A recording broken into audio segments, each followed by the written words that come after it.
Bonjour, nous commençons la conférence de presse conjointe du ministre des Affaires étrangères de la Fédération de Russie, Sergei Viktorovitch Lavrov, et du secrétaire général de l'Organisation du traité de sécurité collective, Talbek Shamudinovitch Mazadikov. Mesdames et messieurs, nous venons tout juste de terminer la réunion du Conseil des ministres des Affaires étrangères de l'Organisation du traité de sécurité collective s'est tenue à Kazan, la capitale accueillante de la République du Tatarstan. L'événement s'est déroulé de manière professionnelle et productive, et nous sommes satisfaits de ses résultats. Nous avons constaté le développement dynamique des liens d'alliance de l'OTSC dans un large éventail de domaines et avons discuté de l'avancement de la mise en œuvre des tâches qui avaient été fixées. Elles ont été fixées par les dirigeants de nos pays lors du sommet du Conseil de sécurité collective à Bichkek l'année dernière. Bien entendu, nous avons analysé avec la plus grande attention la préparation de la prochaine session du Conseil de sécurité collective de l'OTSC qui est prévue le 11 novembre à Moscou. Nous avons souligné que la Russie, en tant que présidente de l'organisation cette année, continuera de contribuer à l'approfondissement progressif des processus d'intégration dans tous les domaines, à l'amélioration du fonctionnement de notre organisation et au renforcement de son autorité internationale. Conformément aux priorités définies par le président Poutine, nous continuerons également à renforcer la coopération entre les ministères des Affaires étrangères des États membres de l'OTSC, à maintenir un niveau adéquat de coordination avec nos partenaires sur les principales plateformes multilatérales, y compris l'Organisation des Nations Unies, sujet que nous avons également abordé en détail aujourd'hui. Dans un cercle restreint, dans un esprit de confiance, nous avons échangé nos points de vue sur des sujets d'actualité, tant mondiaux que régionaux, y compris sur des questions qui concernent la zone de responsabilité de l'OTSC.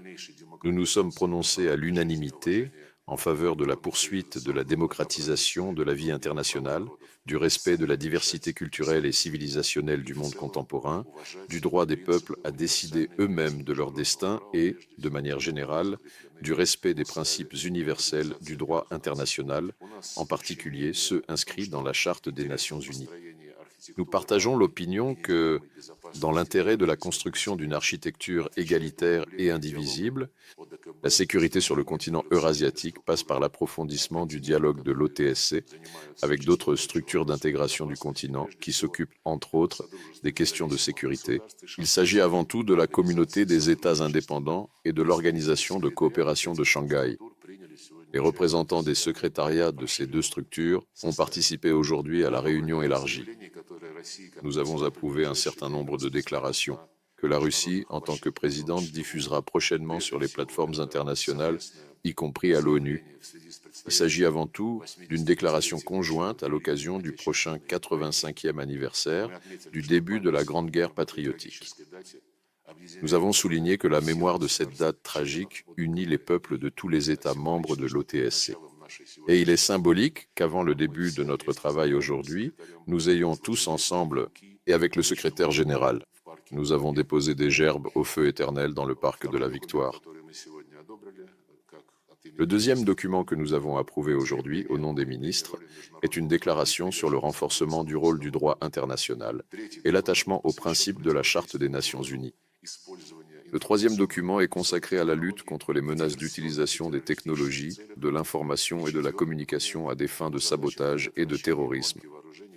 Et le quatrième document, sur les tâches de prévention de la course aux armements dans l'espace extra-atmosphérique. Cette tâche devient de plus en plus d'actualité. Un certain nombre de documents que nous avons approuvés aujourd'hui sont des projets qui seront soumis à l'examen et à l'approbation du Conseil de sécurité collective. Parmi eux figure, élaboré à l'initiative de la Russie, le projet de stratégie antiterroriste de l'OTSC jusqu'en 2030. Ce document est destiné à définir la base conceptuelle de notre travail dans l'un des axes clés de l'activité statutaire de l'OTSC. La prochaine réunion du Conseil des ministres des Affaires étrangères est prévue pour le 10 novembre de cette année à Moscou, juste à la veille du sommet. Parallèlement, j'ai invité mes collègues à participer à l'événement organisé sous la présidence russe, les 10 et 11 novembre, au Forum international sur la garantie de la sécurité collective, de la sécurité. Il prévoit des discussions ouvertes et pragmatiques avec la participation de représentants gouvernementaux, du monde des affaires, d'organisations publiques et du milieu académique. Et nous espérons que les discussions qui y seront organisées contribueront à élargir le cercle des partenariats de notre organisation, ainsi qu'à promouvoir les idées, les objectifs et les valeurs de l'OTSC aux yeux de la communauté internationale. Et enfin, pour conclure, je voudrais sincèrement, au nom de nous tous, remercier une fois de plus le chef de la République du Tatarstan, Rustam Nurgalievitch Minikanov, toute son équipe ainsi que la mairie de Kazan dirigée par Alisur Raizovitch Medchin. Pour l'organisation de notre travail au plus haut niveau et pour leur hospitalité, merci. Sergueï Viktorovitch Lavrov, président du Conseil des ministres des Affaires étrangères. En 2026, il a exposé en détail ce dont nous avons parlé aujourd'hui dans un format restreint. Je voudrais ajouter une chose. Nos discussions ont porté pratiquement sur toutes les questions à l'ordre du jour international. La situation, ainsi que la situation très tendue dans différentes régions, ont été abordées. Le monde, le Moyen-Orient, la direction européenne, l'Afghanistan, les menaces et défis qui émanent aujourd'hui de différentes parties. Ceci est la cybersécurité et la lutte contre les systèmes sans pilote. Autrement dit, toutes ces questions ont été discutées en détail. Je pense que la seule chose à ajouter, c'est que pratiquement toutes les questions ont été adoptées. Nous avons travaillé ensemble sur la base du consensus et pratiquement nous soutenons tout. C'est ce qu'on peut remarquer sans doute dans notre organisation. Cela nous distingue des autres blocs et groupes de pays, où les opinions individuelles de certains États sont imposées aux autres. Chez nous, cela n'existe pas. Chez nous, toutes les questions sont discutées et adoptées sans aucune imposition, à l'unanimité. C'est pourquoi je voulais m'arrêter brièvement là-dessus. Nous passons aux questions des représentants des médias. Mir Russia Today, je vous en prie.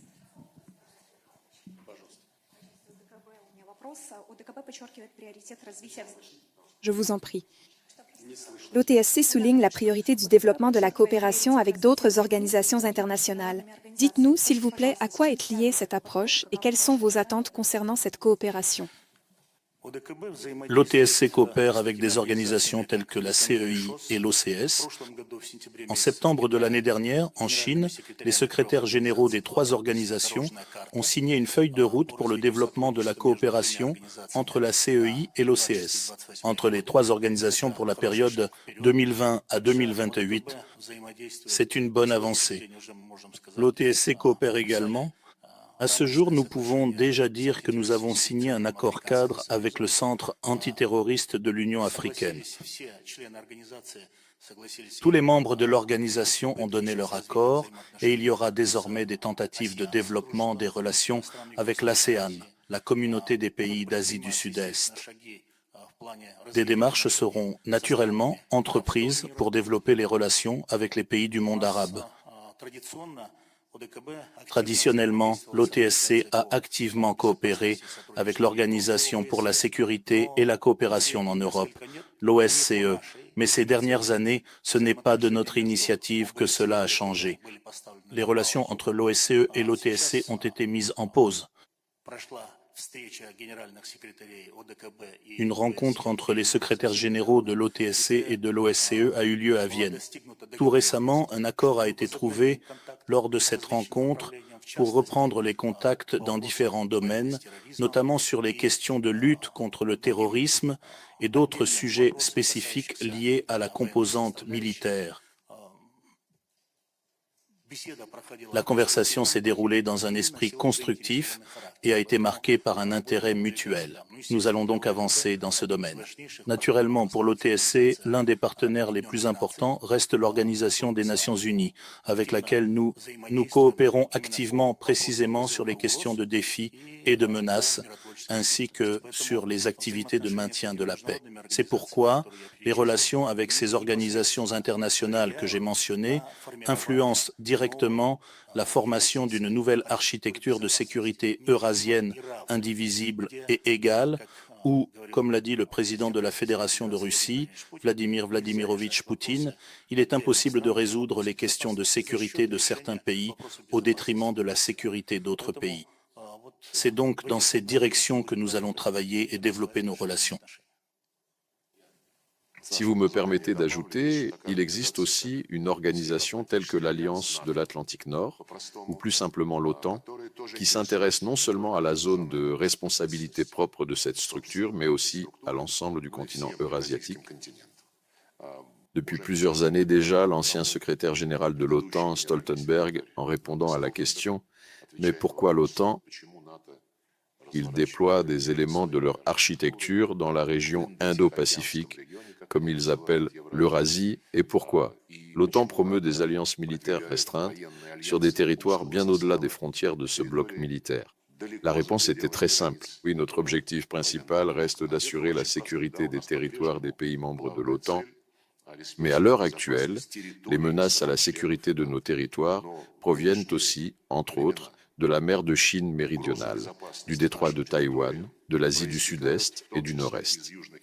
Autrement dit, lorsque nous parlons tous de la nécessité pour tous les pays du continent de s'unir afin de discuter des moyens de construire une sécurité fiable, mutuelle et indivisible, l'OTAN est une structure qui, en général, couvre une région quelque peu différente, l'Euro-Atlantique, et elle a toujours déclaré qu'elle était préoccupée par la sécurité de ses membres. Aujourd'hui, et ce n'est pas la première année, elle prétend assurer cette même sécurité eurasiatique selon ses propres règles, sa propre vision et sous sa direction. C'est pourquoi nous allons discuter de tout cela. Nous avons déjà entamé cette conversation aujourd'hui, ou plutôt nous l'avons poursuivie. Et nous avons convenu de nous réunir spécialement pour réfléchir à la manière d'organiser notre travail à l'avenir. Compte tenu du fait que, pour l'automne de cette année, 4 conférences sont déjà prévues à Minsk, organisées à l'initiative du président. Loukachenko, justement consacré aux questions de sécurité eurasienne et à l'OTSC, a toujours été ouverte au dialogue, et avec l'OTAN aussi. À l'époque où il n'y avait encore aucune crise dans les relations entre la Russie et l'Occident, lorsque le Conseil Russie-OTAN fonctionnait, il s'occupait des programmes de livraison d'hélicoptères en Afghanistan pour lutter contre le terrorisme. Il s'occupait aussi des questions de dissuasion militaire. Il existait tout un programme de coopération entre la Russie et l'OTAN. Même à cette époque, l'OTAN n'a jamais accepté de s'asseoir à la même table que l'OTSC pour discuter des questions de sécurité. Et le seul endroit où ces deux organisations se retrouvaient côte à côte, c'était lors des séances plénières de l'OSCE. Encore plus tôt, le secrétaire général organisait tous les 2 ans des réunions avec la participation d'organisations régionales qui s'occupent des questions de sécurité. Mais il n'a jamais été question d'égalité ni de dialogue sur un pied d'égalité, malgré de nombreuses propositions officielles approuvées par les chefs d'État de l'OTSC et envoyées par écrit au siège de l'OTAN. Il y avait une sorte d'attitude hautaine et, malheureusement, cela reflète la mentalité persistante de l'Occident envers tout ce qui se passe dans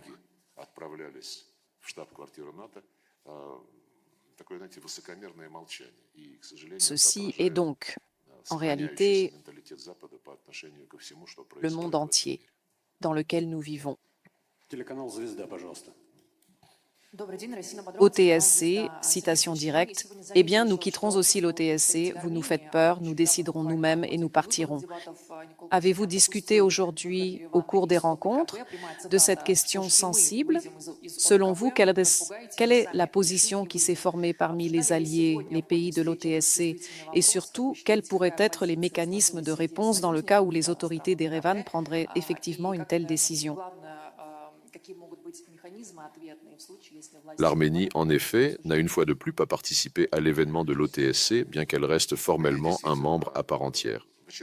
Le drapeau national de l'Arménie est présent ici aux côtés des drapeaux des autres États membres de l'OTSC. Bien sûr, une certaine analogie s'impose, notamment en ce qui concerne l'attitude de l'Arménie envers sa participation à l'Union économique eurasiatique et à l'organisation du traité de sécurité collective.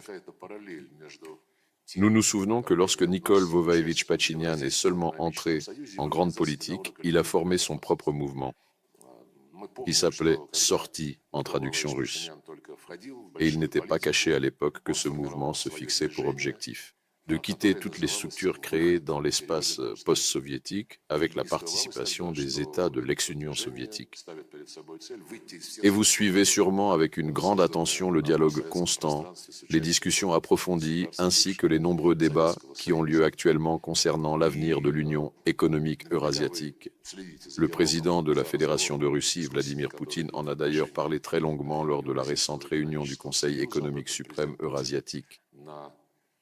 Il a parlé de l'Eurasie et nous voyons quelle réaction cela a provoqué à Erevan, notamment en particulier la déclaration selon laquelle, dans l'esprit de ce que vous venez de citer, rien n'a encore été décidé pour l'instant. Je veux poser la question franchement, mais pour l'instant, elle n'est pas posée franchement. Et ce n'est pas moi qui prendrai cette décision, disait Nikolai Ivanovitch Pachinian. Ce seront les citoyens arméniens qui décideront par référendum où ils souhaitent être, dans l'Union économique eurasiatique ou dans l'Union européenne. Mais pour l'instant, et tout cela est activement souligné par la direction arménienne, pour l'instant, il n'est pas question de quitter l'Union économique eurasiatique, car nous ne sommes pas encore entrés dans l'Union européenne. Mais vous savez, une loi a déjà été adoptée en Arménie sur l'adhésion à l'Union européenne, donc la question est désormais posée de façon très directe. Et c'est ce dont ont parlé le président Poutine et les membres du gouvernement russe qui s'occupent des questions économiques dans le cadre de l'UEEA. Et ici, il faudra bien sûr régler la situation assez rapidement. Ce n'est pas simplement parce que nous ne respectons pas le choix du peuple arménien. Nous voulons connaître ce choix. Sinon, il est impossible de mettre en œuvre la loi arménienne sur l'adhésion à l'Union européenne tout en restant dans l'Union économique eurasiatique, car les normes sur lesquelles reposent ces deux unions sont mutuellement exclusives, qu'il s'agisse de la politique tarifaire, des règles phytosanitaires et de bien d'autres choses dont dépend la vie quotidienne. Donc ici, il ne s'agit pas de manquer de respect aux intérêts de l'Arménie, mais plutôt de le respect de la volonté du peuple arménien doit être manifesté rapidement, afin que ce peuple ait encore la possibilité de choisir et ne soit pas mis devant le fait accompli. Eh bien, la même chose s'applique à l'OTSC. Ici, en vérité, personne ne mentionne de référendum, mais en ne participant pas à l'OTSC, tout en restant formellement membre depuis plus de 2 ans déjà, à mon avis, ils ne viennent pas. Les collègues arméniens ne participent pas aux événements, tout en intensifiant activement leur coopération avec les pays membres de l'OTAN. Des exercices militaires sont organisés, des produits à usage militaire, des échanges de délégations sur le plan militaire. Et avec l'OTAN ainsi qu'avec l'Union européenne, qui elle aussi est en train de se transformer en une structure militarisée. D'ailleurs, le 7 juin, justement le jour des élections en Arménie, mon collègue Ararat Samvelovitch Mirzoyan, à la question concernant l'OTSC, il a déclaré que nous ne payons pas de cotisation, tout simplement parce que nous ne participons pas. C'est une citation directe. Vous pouvez pratiquement la retrouver. C'était le 7 juin, il me semble. Que faire dans cette situation? Nous en avons discuté aujourd'hui, et cela fait déjà plus de 2 ans. La dette de l'Arménie envers le budget de l'OTSC dans la situation prévue par la charte de l'Organisation du traité de sécurité collective. Et aujourd'hui, nous avons convenu d'examiner l'application de l'article correspondant de la charte de l'OTSC, agence de presse Interfax. Veuillez poser votre question. Sergei Viktorovitch, bonjour. Taladik Shamudinovitch, bonjour. Une question. Récemment, les comités et ministres de la Défense de l'OTSC se sont réunis et les médias l'ont rapporté aujourd'hui. Comment pourriez-vous globalement en résumer le bilan? Il me semble que nous avons tout expliqué dans nos propos introductifs, mais nous n'avons pas assisté aux réunions des ministres de la Défense ni à celles du Conseil des secrétaires du Conseil de sécurité. Cependant, ils avaient un ordre du jour. L'ordre du jour était connu, ils ont tous fait état de leur travail. Mais nous avons essayé aujourd'hui de présenter l'orientation générale des activités de tous les organes de l'OTSC. Si vous le permettez, Sergei Viktorovitch, j'aimerais ajouter que le comité des secrétaires des conseils, le Conseil de sécurité s'est tenu le 26 mai et le Conseil des ministres de la Défense a eu lieu le 3 juin. Lors de ces deux réunions, on a principalement, bien sûr, discuté des questions liées à la composante militaire et des moyens d'utiliser les mécanismes pour faire face aux nouveaux et anciens défis et menaces. L'OTSC poursuit un travail systématique en vue de garantir la sécurité collective grâce aux efforts conjoints des forces et des moyens des pays membres de notre organisation. L'OTSC travaille selon 3 axes. Il s'agit de la coopération politique, de la garantie de la sécurité militaire et de la lutte contre les défis et les menaces. C'est pourquoi, lors de ces 2 précédentes réunions du CSSC et du CMD, ce sont précisément ces questions qui ont été examinées. Je peux dire que un certain nombre de documents très importants ont été signés. Cela montre qu'il existe une approche unanime pour résoudre les questions militaires ainsi que pour faire face aux défis et aux menaces. Il s'agit du développement des forces aériennes collectives de l'OTSC et de la création d'unités mobiles de défense antiaérienne.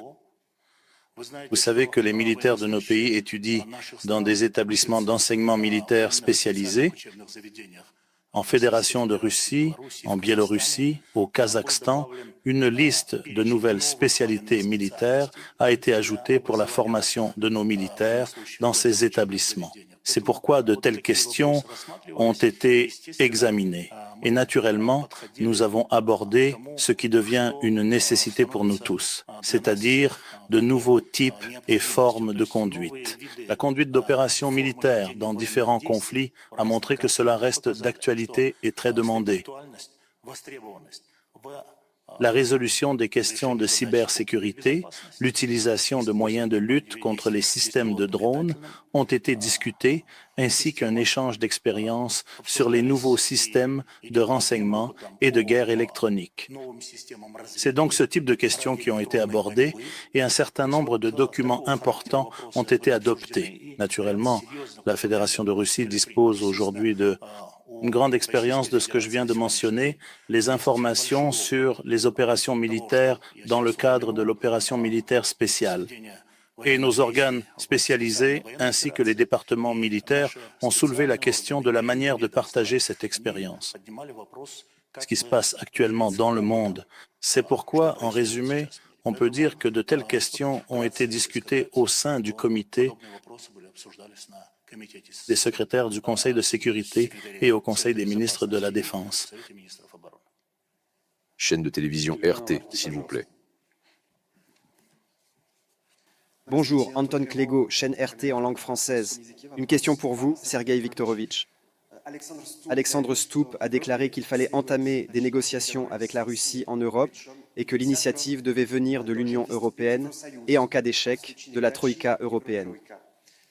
Comment évaluez-vous les perspectives d'un dialogue pacifique au sein de l'Union européenne dans son ensemble? Et avec la Troïka européenne proposée en particulier,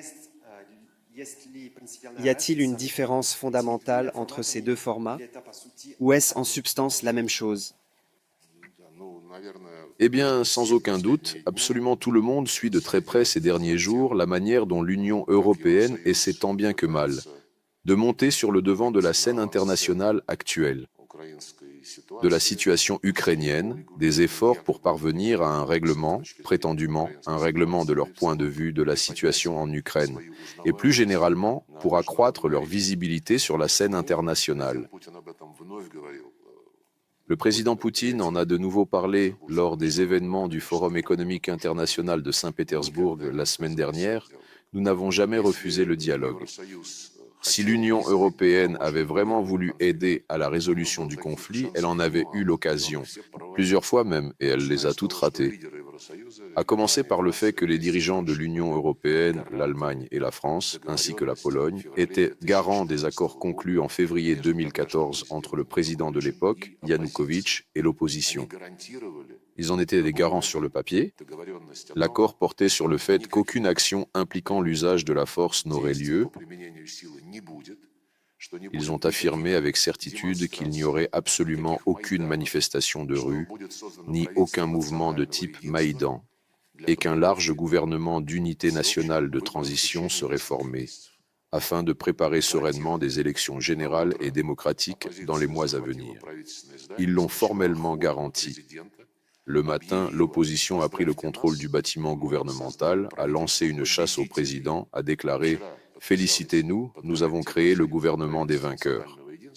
Hier, ils ont signé sous la garantie de l'Union européenne un gouvernement d'unité nationale et aujourd'hui, ils ont créé un gouvernement des vainqueurs. Et quand nous avons dit à l'Union européenne « Comment est-ce possible, les gars? Vous avez garanti les accords. Ramenez-les à l'exécution de ce que vous avez signé. » L'Union européenne, gênée, a esquivé la question, a marmonné quelque chose du genre. Parfois, la démocratie prend des tournures inattendues, les processus démocratiques. Ensuite, l'Union européenne, là encore représentée par l'Allemagne et la France, a eu l'occasion, dont il nous semblait que tout le monde avait profité, les accords de Minsk. De longues négociations dans la capitale biélorusse, l'élaboration d'un document concret qui était censé résoudre toutes les questions.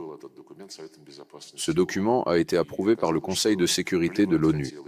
Et il s'est avéré que l'Allemagne et la France se fichaient complètement de ce Conseil de sécurité. Parce qu'après un certain temps, les signataires de ce document, Mme Merkel et M. Hollande, ont reconnu que personne n'avait l'intention d'appliquer ce texte, pour lequel les chefs d'État avaient pourtant passé tant de temps à s'accorder. Presque 24 heures. Ils voulaient simplement gagner du temps pour pouvoir renforcer le régime. À Kiev, un régime ouvertement néo-nazi a armé afin qu'il puisse s'opposer à la Fédération de Russie.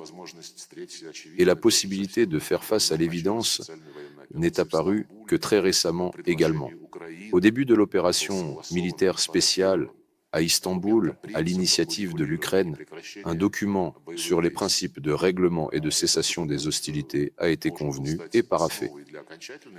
Ce document devait servir de base à un accord final, mais l'Occident, représenté par la Grande-Bretagne et dans une certaine mesure la France, le président en a parlé en détail lors du forum de Saint-Pétersbourg, a interdit à Kiev de signer ce document.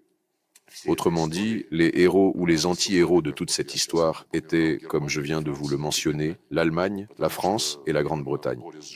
Parce que c'est précisément Boris Johnson, alors Premier ministre de Londres, qui est venu à Kiev et a dit de ne pas signer le document d'Istanbul en avril 2022. Autrement dit, les 3 membres de la soi-disant Troïka européenne avaient déjà eu l'occasion de se distinguer. Et ils s'en sont distingués. Négativement, bien sûr, mais tout de même.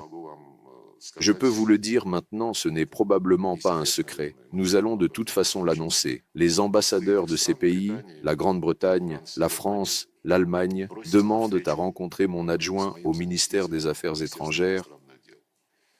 Nous allons donc partir à leur rencontre, afin de les écouter attentivement, poussés par une simple et profonde curiosité, pour voir de quelle manière ces personnes vont nous présenter leurs différents points de vue, qui pourraient être véritablement menés à des réflexions tout à fait constructives et intéressantes.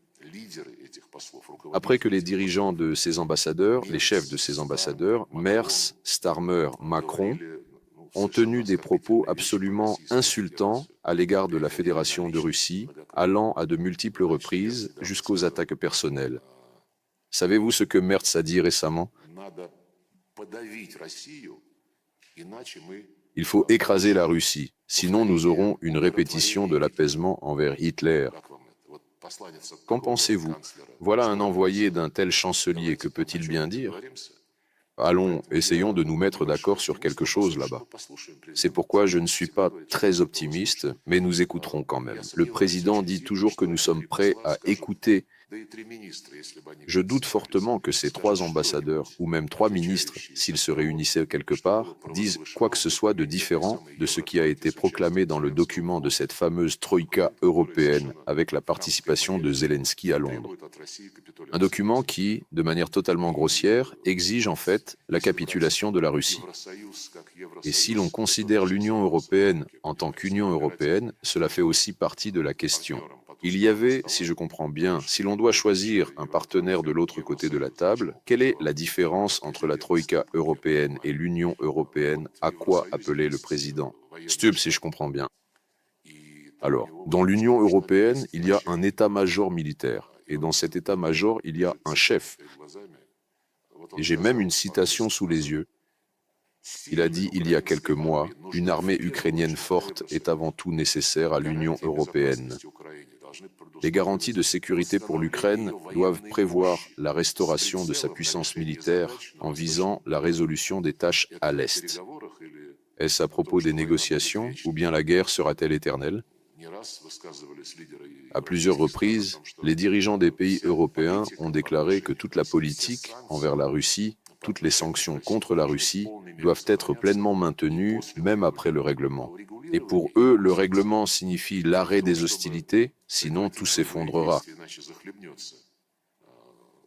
Aux armées de Zelensky est donné à l'Ukraine, à ce qu'il reste de l'Ukraine, des garanties de sécurité avec le déploiement de forces armées, dites de stabilisation de la France, de la Grande-Bretagne. Et déjà, l'Allemagne est prête, comme à l'époque d'Hitler, à rejoindre ces forces d'occupation.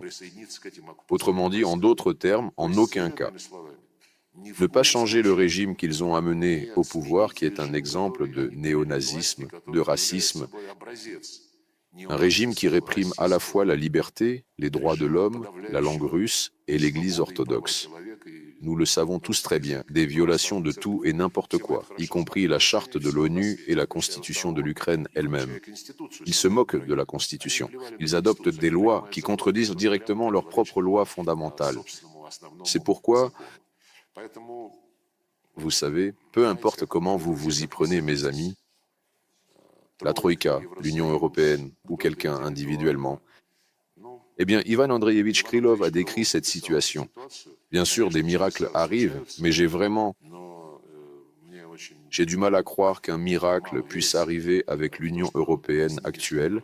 D'ailleurs, Alexandre Stubb lui-même, que vous avez cité, qui soi-disant parle de la nécessité du dialogue, d'un retour aux négociations, il a dit beaucoup de choses auparavant, franchement anti-russes, comme s'il n'y avait jamais eu de longues décennies de relations de bon voisinage entre la Russie et la Finlande, comme si la Russie n'a joué aucun rôle dans l'établissement de la souveraineté de la Finlande. Voilà, en plus des idées concrètes dont vous avez parlé, savez-vous ce qu'il a encore dit en évoquant l'avenir de l'OTAN? Il a dit « Nous revenons aux racines de l'Alliance, c'est-à-dire à un système collectif de dissuasion contre la Russie. » Voilà, il n'est à l'OTAN que depuis peu et il comprend déjà que l'Alliance a été créée dans ce but. Elle a été fondée d'abord pour contenir l'Union soviétique, puis la Fédération de Russie, et que tous les discours sur les partenariats, c'était juste pour la forme. Pour ma part, je ne parviens à déceler absolument aucune différence notable. Et aussi longtemps que nous n'aurons pas l'occasion d'entendre, et que nous ne serons pas pleinement convaincus que ce que nous avons entendu constitue une véritable proposition concrète et sérieuse, et non une nouvelle tentative visant à protéger, à préserver, voire même à renforcer le régime actuel de Kiev et de Donetsk. Nous resterons sans aucun doute à l'écoute de ce qui est dit, mais des idées de ce genre, je les laisserai simplement passer outre d'un point de vue pratique. Et pour ce qui est d'évaluer les actions de nos voisins européens, eh bien, je me contenterai d'approfondir ma connaissance de ce qu'ils représentent. Agence Tatarinform. Bonjour Sergueï Viktorovitch. Au début de votre discours, vous avez évoqué l'hospitalité du Tatarstan.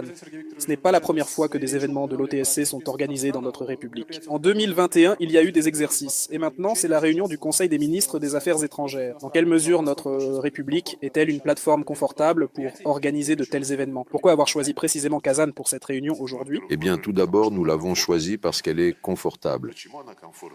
Quant à savoir pourquoi elle est confortable, nous en avons déjà parlé, notamment de la façon dont, sous la direction de l'actuel chef de la République, Rustam Nurgalievitch Minikhanov, elle est devenue l'un des véritables centres d'attraction du développement, l'un des visages de la Russie pour la Russie. La Russie est un pays aux multiples visages, et c'est précisément un visage qui fait partie intégrante de notre patrie. Et en plus des événements de l'OTSC, Kazan organise un grand nombre de forums internationaux. L'année dernière, en 2024, oui, il y a eu le sommet des BRICS à Kazan, en 2024. Oui, qui en fait a ouvert la voie à l'élargissement de l'organisation. De nombreux événements importants se déroulent ici, dans la capitale du Tatarstan, qui préserve son patrimoine culturel, tout comme au Kremlin. La mosquée voisine, littéralement, à quelques dizaines de mètres d'une église orthodoxe, et il y a de nombreux endroits au Tatarstan qui incarnent cette union des religions, des civilisations, des cultures. C'est un exemple de ce que nous voulons atteindre en parlant de la construction d'une architecture de sécurité et de coopération eurasiatique, dialogue intercivilisationnel, harmonie intercivilisationnelle. C'est pourquoi c'est un aimant pour tous ceux qui veulent visiter un bel endroit, un lieu qui symbolise l'histoire de notre État, l'histoire, je dirais même plus largement, du continent eurasiatique. Si l'on regarde les temps anciens, donc encore une fois, un immense merci à tous ceux qui ont fait de la République ce qu'elle est et à ceux qui ont fait de Kazan ce qu'elle est. Et je ne doute pas qu'à chaque visite, nous verrons que tout cela ne fait que devenir de mieux en mieux. Si je peux me permettre 2 mots, Sergueï Viktorovitch, au sujet de Kazan, de l'hospitalité du Tatarstan. Eh bien, je suis moi-même originaire du Kirghizistan, d'Asie centrale, et je peux vous dire que j'ai déjà visité plusieurs fois Kazan, le Tatarstan. C'est tout simplement une hospitalité chaleureuse, très fraternelle, un accueil des plus chaleureux. La ville se développe, avance. C'est une belle ville. Je pense que, profitant de l'occasion, je voudrais remercier Rustam Nurgalievitch ainsi que toute la direction de la République du Tatarstan pour l'excellente organisation du Conseil des ministres des Affaires étrangères. C'est tout simplement, vous savez, on vient ici et on a envie de revenir encore et encore, je vous le dis franchement. Et l'hospitalité, elle a déjà dépassé toutes les attentes. L'hospitalité de l'Asie centrale. Ça, je peux vous l'assurer. Un grand merci au Tatarstan et à la Fédération de Russie pour l'excellente organisation du Conseil des ministres des Affaires étrangères. Merci. La conférence de presse est terminée. Merci de votre attention.